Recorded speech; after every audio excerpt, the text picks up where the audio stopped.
Nous venons de voir deux unités relatives pour la taille de bloc. Il est maintenant temps de voir deux unités relatives pour le texte. Jusqu'à présent, quand on a défini la taille de notre police d'écriture, on l'a toujours fait en pixels. Pour vous donner une indication, sur les navigateurs modernes, 16 pixels est la taille par défaut du texte sans modification. J'ai représenté ici plusieurs textes affichés dans différentes polices. Donc un texte qui est égal à 20 pixels, un à 24 pixels je crois, et un petit peu plus petit qui doit faire 12 pixels. Alors, comme on l'a dit, pixel c'est une valeur absolue. Elle fait toujours la même taille, peu importe la taille de l'écran ou la taille des autres polices autour d'elle. Ça peut poser un problème de maintenabilité du code. Si on décide d'augmenter la taille de toutes les polices du site, par exemple de quelques pixels, de 2 pixels, il sera nécessaire de passer partout. On va aller voir ce que ça donne dans notre code. Ici, je retrouve mes 3 blocs de texte dans mon HTML. Et si je vais voir côté CSS, ici, j'ai défini... Alors non, c'était pas les bonnes valeurs, donc c'était 20 pixels pour le médium, 30 pour le grand et 14 pour le petit.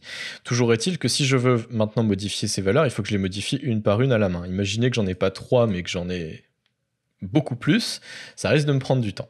Donc pour ça, il existe un moyen de baser la taille de la police de caractère d'un texte sur la taille de son plus proche parent ou sur la taille de l'élément racine. On va voir les deux cas.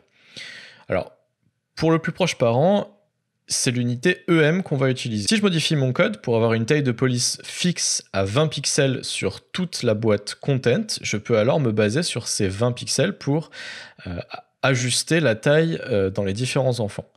Pour le texte, je vais simplement indiquer ici dans content, font size, et je vais aller indiquer du coup 20 pixels. Et ensuite, je vais venir modifier mes tailles qui étaient exprimées en pixels ici, en utilisant du coup l'unité EM. Donc la taille qui devait faire 20 pixels, elle est égale à la taille de son parent, donc je peux tout simplement indiquer 1 EM pour indiquer que je souhaite avoir une réplique 1 pour 1 de la taille du parent.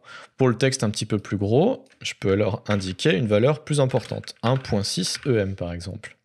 Pour le texte plus petit, je vais pouvoir de la même manière indiquer par exemple 0.8 EM, de sorte à ce que j'ai une réplique qui soit plus petite que le référentiel ici de 20 pixels.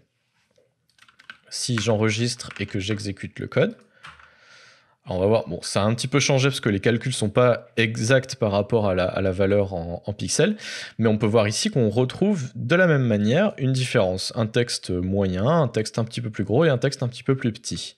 Et tout ça de manière entièrement dynamique. Si je modifie maintenant ici ma valeur pour dire 24 pixels et que j'actualise, toutes les tailles de police vont changer et vont rester exactement relatives au même référentiel.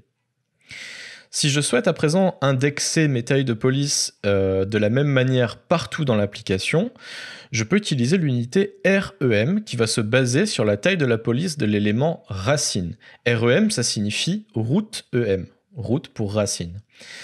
Donc, je vais pouvoir aller écrire dans mon CSS tout en haut, dans la balise HTML qui va représenter justement la racine du coup de mon code, et je vais pouvoir aller lui indiquer une taille de police. Donc imaginons que cette fois-ci je choisisse une taille de police beaucoup plus grande pour qu'on puisse voir la différence. Donc je vais indiquer font size, par exemple 34 pixels. Maintenant, ce que je peux faire, c'est revenir sur ma taille ici définie en dur, et au lieu d'indiquer 24 pixels, je vais aller indiquer par exemple 1 root EM cette fois-ci. Donc c'est-à-dire que cette taille-là va avoir pour référentiel maintenant cette taille-là. Et je rappelle que toutes mes tailles, ici, 1 EM, 1.6 EM et 0.8 EM, sont déjà relatives à cette taille-là qui est elle-même maintenant relative à 34 pixels. Ce qui signifie que si je rafraîchis ma page, ici, alors bon, je vais avoir des polices qui sont beaucoup plus grosses, mais toutes les polices maintenant s'adaptent automatiquement quand je change une seule valeur racine. Mon code est plus facilement maintenable.